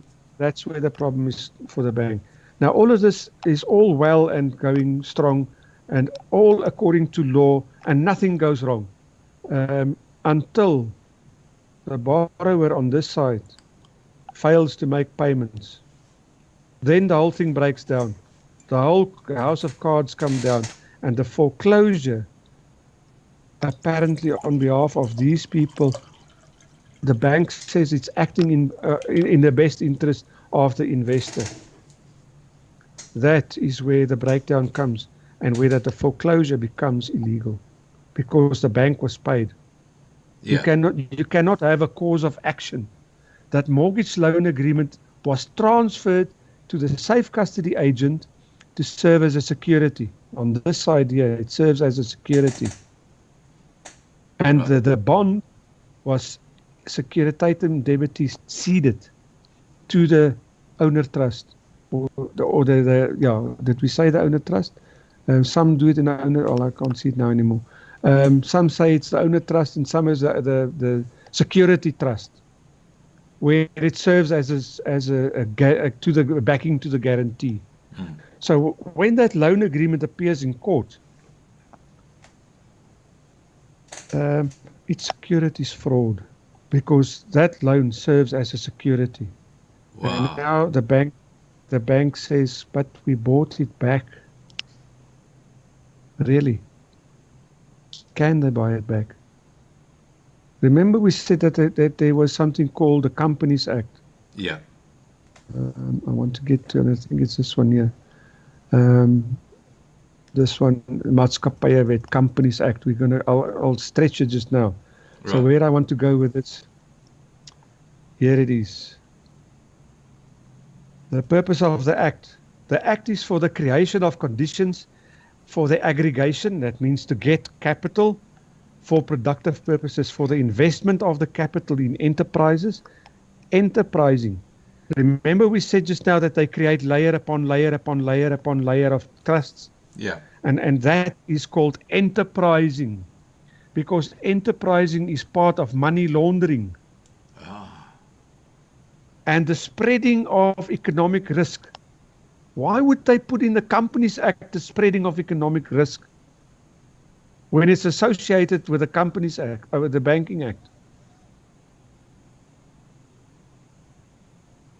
And encourage the efficient responsibility of management of the companies. So what is efficient management of the companies? We go straight into the risk and capital management report. I did the same, I attached it here. So here we go, and here we will see the risk and capital management report 2007 of Standard Bank.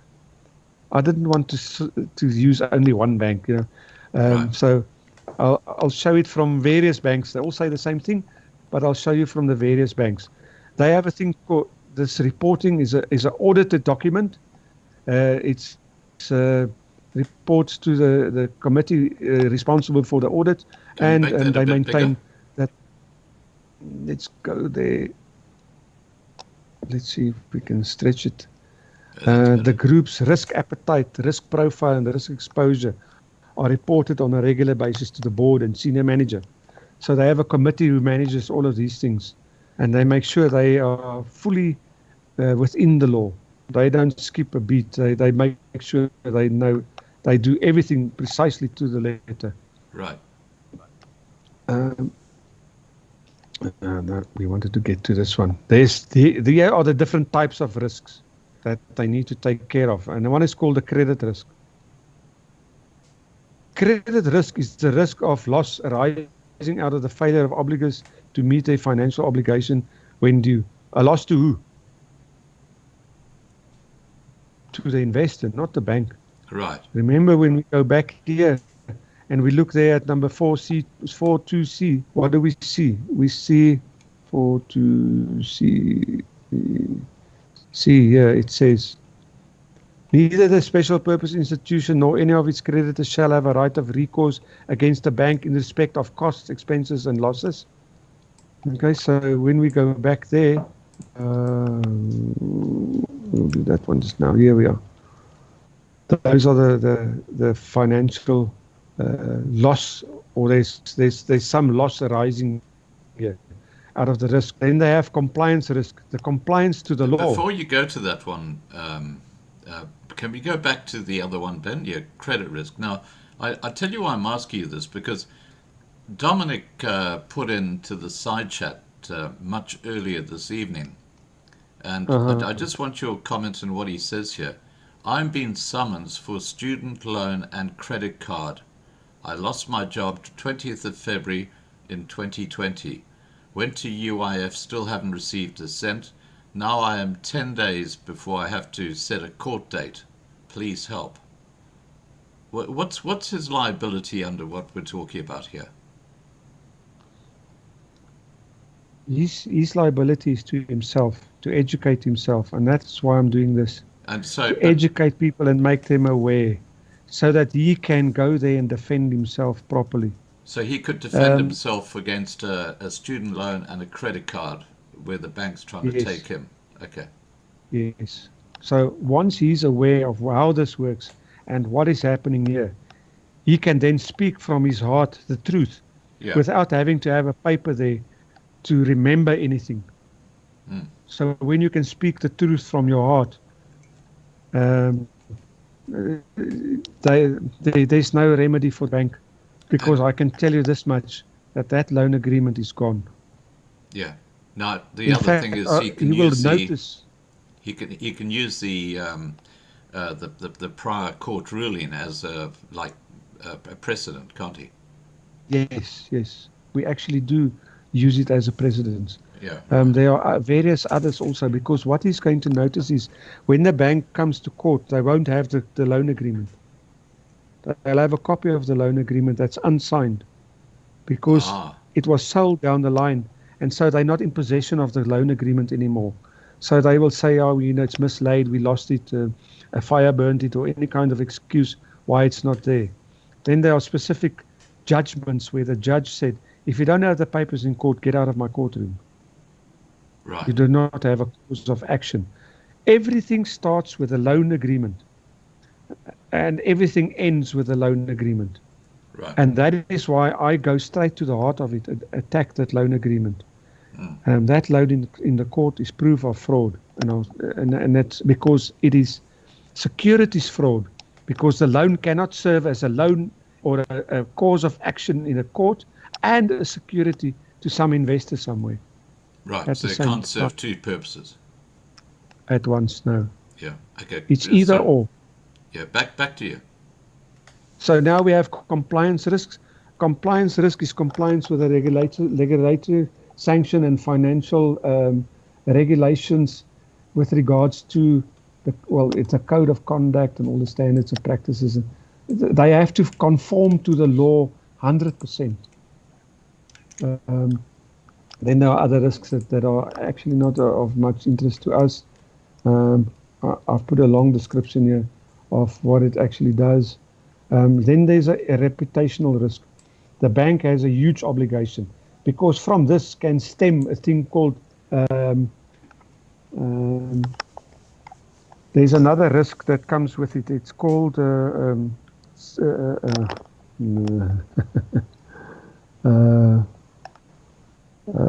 systemic risk, where the whole system can collapse. Right. Because people have a certain idea of the reputation of the bank. It's a domino effect. Yes. So they have to make sure that they comply in every respect. And that includes the Companies Act. So when we go back to the Companies Act, I think I had it here, encourage the efficient and responsible management of companies. Right. But then just further down, there is another thing that comes into play, and that is the obligation on a director, the standards of a director's conduct. A director of a company must not use his position as a director or any of the information obtained while being in the capacity of the to knowingly cause harm to the company or subsidiary of the company. So now the Reserve Bank gives him this legislation to remove the risk from the bank. If he now brings it back into the bank, is he not knowingly causing harm to the company? Ah, wow. That's a knockout blow. So, in fact, if he maintains the loan on the bank, is he not knowingly causing harm to the company? Yeah. He has to sell it. He has no obligation other than to sell it. He must sell it. Right. And that's the problem. For Because the that's bank. acting in the best interest of the company. And here it says it in so much words. In the best interest of the company. Shall perform his functions as a director in the best interest of the company. Right. So this whole notion that the bank can sell it and then buy it back later is a load of nonsense. Right. They can never buy it back. Once it's sold, it's gone. It can never come back. This is a and that real is what I'm- remorse, isn't it? For them, yes. And what you have received is an unsolicited, uninvited, and unintended windfall. Yeah. You didn't plan this scheme. The borrower never planned this scheme. The The banks borrower don't. never put it in motion. Someone else did. Yeah. And now you are the final beneficiary thereof. In terms of Roman Dutch law, you have received. Wow. A That is windfall. absolutely amazing. And you can understand why the banks are scared shitless about this. Yes. Now, So now Rudy one has just really asked, said to me, Rudy's just Uh-huh. asked if every home loan is sold via is every home loan sold via securitization? yes and no. I do not know the extent to how much or each and every loan that was sold. What I do know is that if it meets the criteria, it is sold. And I'll show you now from the credit risk management reports Just that on there that is a point, percentage.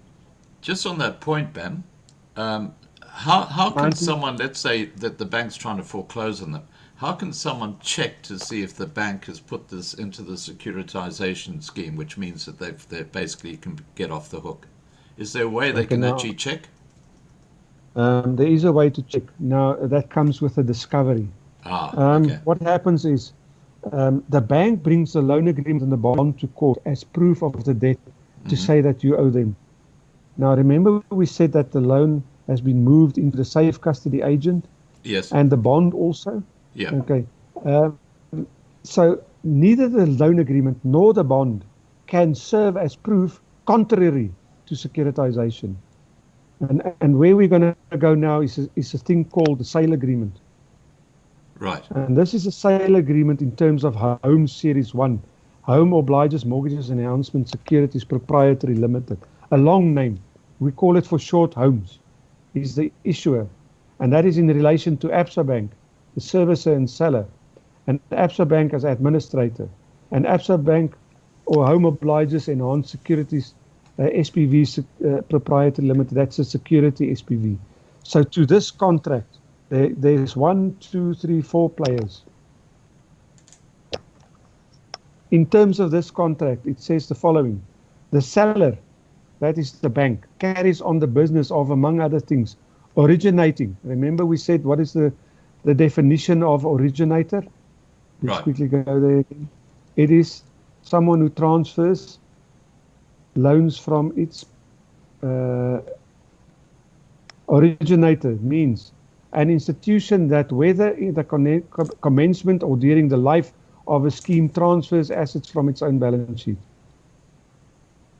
So what we see here is originating residential property loan agreements against the security, the bond, among other things, a mortgage bond registered over the borrower's properties.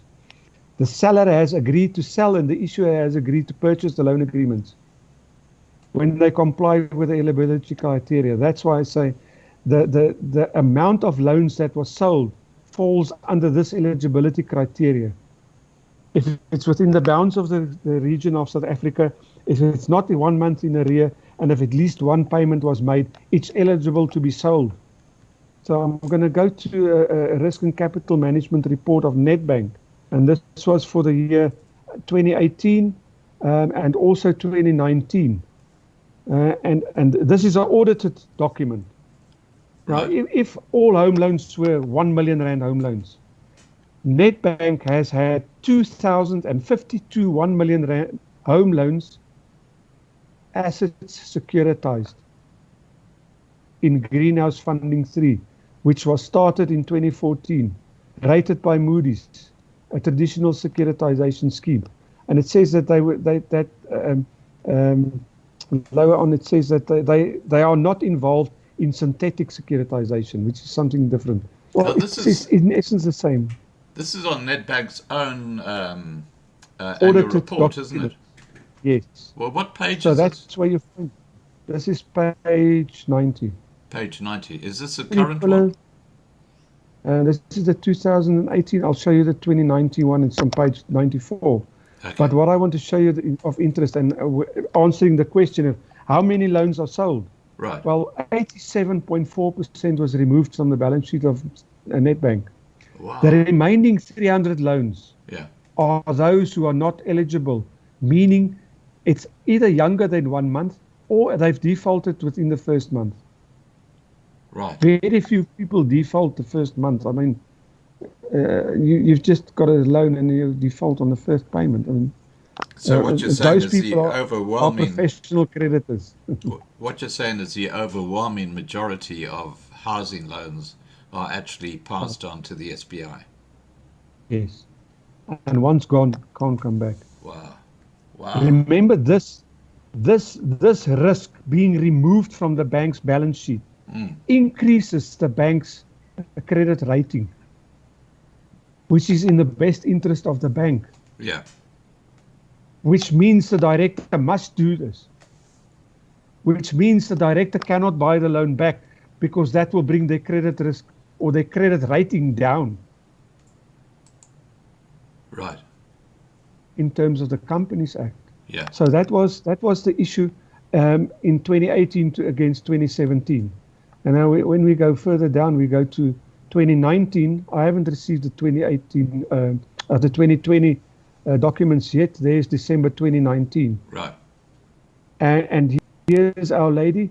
She's specifically in charge of compliance, and she makes sure that they comply with the law. That's her job.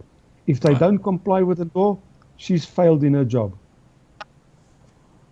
And there's securitization risk, page 97. Sorry, I said page 94.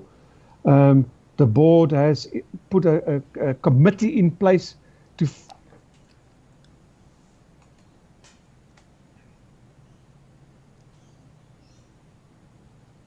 Are you there, Ben?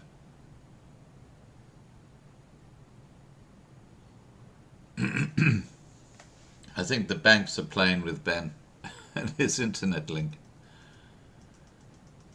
Now, while we're just waiting for Ben to come back, Lesmari, is there something you'd like to say about what Ben's been talking about here?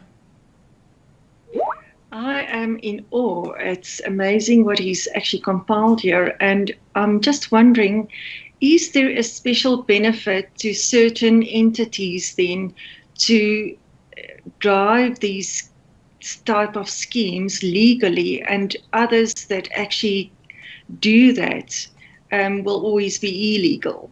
So is there a diversion between who can do something and who can't? And why would that be? Right. Now, I think we've just lost Ben. I'm just going to try and get him back on. Ben. Add. Okay. He's already on the call. Okay, we'll just wait. I think he might have just had an internet issue. Yeah, so basically just summarize in layman's terms what Ben has been spelling out for people who can't really get their heads around why the banks are actually liable for that loan if it's been passed to a third party. Yes.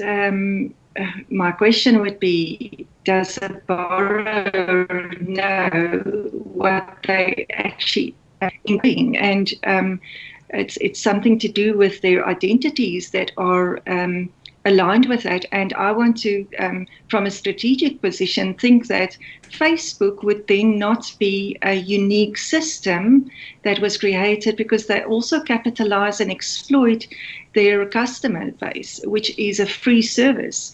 So I think this is quite aligned with what Facebook is doing and other schemes as well. And it's quite amazing that it was closed for the public for so long, because I've had these questions all along, and you always just get a certain portion of the agreements that you sign. I also think that the branch or the personal manager that actually does that issues these agreements, they don't know what they're actually obligating to. Right. So I don't know. What would you say, Scott? Is this a worldwide situation in the banking industry? And then it brings me to the Federal Reserve. I think their license of 100 years ended in 2013, if I'm correct. Yeah, well, I just think that the crucial place where the banks have got this wrong is that South Africa is under Roman Dutch law, and they've used the actual securitization format for a totally different legal system, which is the American law, and they are incompatible. So what's happened is that as a result of trying to bring this into... Hang on, I think we got Ben back. Yeah, we have. Okay, now how are we going to work this? Okay, hang on, let me just send a message to Ben and say, come back to us on... It won't be a second.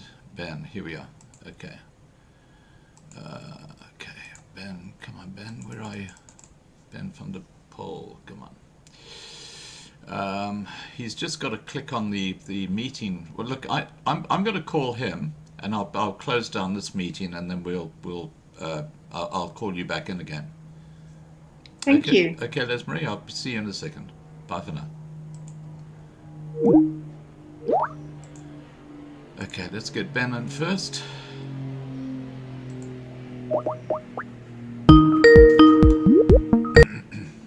Hi, Ben. Oh, Scott, I'm so sorry, man. Load shedding has finally caught up with the batteries. That's not a Our problem. service battery went down, Yeah. and so what I can suggest that we perhaps carry on another occasion. I'm so sorry for this. It's really unprecedented to have a load shed like this. Yeah, no, that's fine. Look, how much more have you still got to go? I probably need another hour and a half to get through all the basics. Okay, well, look, if I may say, I think that's a basics. perfect solution then, because if it's going to be another hour and a half, we could actually, we've been talking for nearly 2 hours now. So maybe Yes. we'll wrap up this one now. Is there like a specific point that will make, you close off like a chapter of a book, and then we can have part two as a separate live stream? Yes, I think what we can do then is we can call it a day for today. But the main thing to realize here is that securitization is not illegal. It's not fraudulent. Everything is done according to the law. The banks do this. The director of the bank has the obligation to perform this function of selling the loan. The director also has an obligation not to buy it back. And there is a remedy therein. Our law specifically makes provision for the sale or the payment or the discharge of the loan, Right. which was done by a third party. And So I think you have received the windfall. yeah, and if I'm not mistaken, I think the critical defining point of difference here between South Africa and America, where this is the same system is used, is South Africa is under Roman Dutch law, which makes it incompatible. Yes. Which The unintended consequences here is what they never took into account. Right. Okay. Over to you, Lesmari. And it just, Ben, we had an earlier discussion regarding the 100-year term in any case of the Fed that has ended in 2013, if I'm correct. Yes. The Federal Reserve started in 1913. It had a 100-year charter, which ended in 2013. So the Federal Reserve has been working the last 8 years without a charter, and it's completely illegal. Now, are we talking about the South African Reserve Bank or the US Federal Reserve? That's the US Federal Reserve. Our Reserve Bank is the only company mentioned in the Constitution. So they have the monopoly on the money creation in South Africa. Right. Okay. Well, look, I just want to thank you both so much for coming on tonight. I know Ben's running out of power, and I don't know how many more minutes you got on here, but thank you so much for joining us. We covered a lot of ground tonight. Yes. And I would So I love think- to have you both back on again shortly to do part two. Yes. But at least we can cover part one. Over to you, Ben. Yes. All right. So what we'll do is we'll wrap up for now. Part two, we'll come in and we'll just do a short recap of what has happened now. Right. And then I'll go through the last few things that I really need the people to understand how this law was put together. And then we'll do a complete wrap up of all of that. Fantastic. And then I think what I'll do is I'll use that flow diagram. Yeah. And we'll go through the flow diagram completely as a wrap up. And then you can see where you received the windfall. Right. Okay. Now, importantly, In this fact, no one in South Africa has debt. yeah. Well, that's what I was about to say. It doesn't matter whether it's a credit card, whether it's a student loan. If they're trying to go after you in the banking system, you can use this whole argument that you've put forward tonight, and you'll be putting forward in the next one, to just say, look, Yes. I don't owe you anything. Yes. Now, it could be said that there's fraud involved, and fraud unravels everything. But fraud is not looked upon from the angle of the fraudster.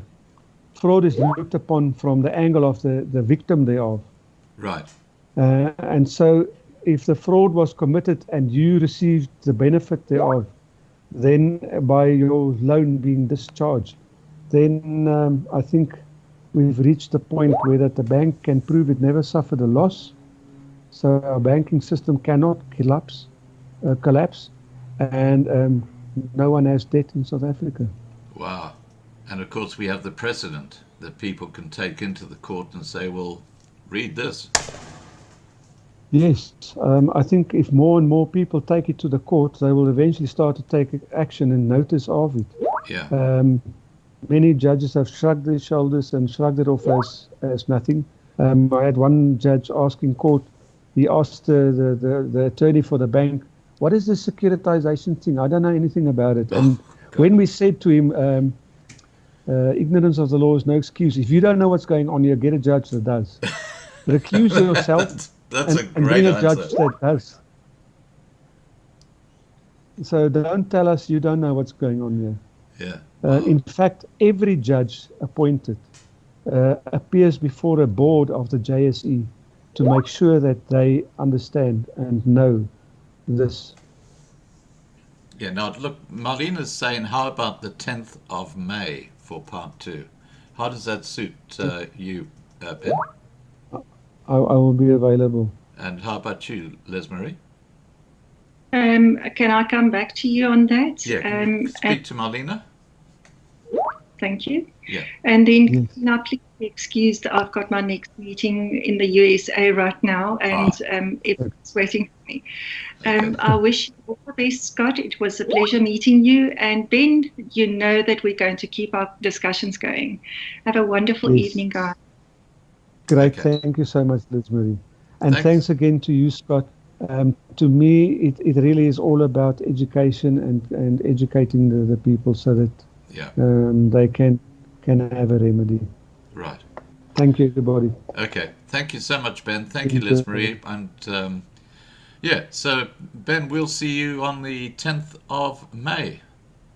Yes, hopefully not by candlelight again. And I'll rehead this one part 1, and then I'll say part Yes. 2 will follow on the 10th of May. Yes, much appreciated. Okay, And thank you fantastic. very much for the opportunity. And I really believe from my heart, we're not doing anything illegal here. We're not committing crime. This is for educational purposes to put people in the position to break those bonds that's Yeah. been bonding them for a time. Yeah, no, I totally get it. Alrighty, thanks, Ben. We'll see you on the 10th of May. Great. And I'll get Marlena to just confirm all that with you. 100%. Okay, buddy. Thank you so much. Speak soon. Cheers, eh? Bye. Bye-bye. All right, guys, that was Ben and Lesmari, and I hope you found tonight's discussion informative and very relevant, because there are a lot of people in South Africa who have been screwed by the big banks. Now you understand that there is a way to return the favor. And part 2, don't forget, 10th of May. Marlena's already given us a date. And we'll cover the balance of this. We've been going for 2 hours, so I think it's probably just as well we break it into 2 parts. Please take care, and don't forget, tomorrow night we'll be having another very, very interesting live stream. Now, for the person who won the painting, I think the lady's name was Anita Zonda, if I'm not mistaken. And Anita, if you can just pay that 1,500 Rand into Boere Droogtehulp's account directly, and once they confirm the money's come in, we'll organize to get the painting posted off to you. All right, guys, thank you to the moderators who've been looking after the side chat. Thank you guys for doing the job that you do.